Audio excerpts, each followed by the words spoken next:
歌い始めた頃のこの揺さぶる想い、なぜかいつかどこかに置き忘れていた。生ぬるい毎日にここでさよなら言うのさ、そうせ誰も俺の熱い思いと。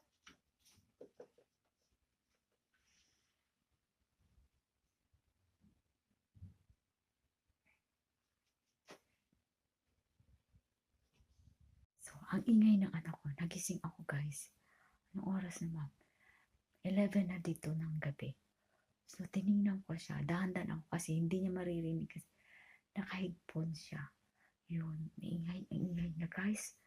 Akala ko nag-study siya kasi may tas yata siya eh. Ingay niya. Alam mo, bago kasi yung headset niya. Bigay namin nung New Year. Binigyan ko siya ng isang dapat at nagbigay din yung mother-in-law ko, yung lola niya ng 3 at 2 rin sa anak ko, sa asawa ko pala.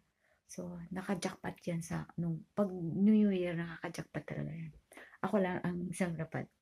So, yun. Ang ingay niya guys.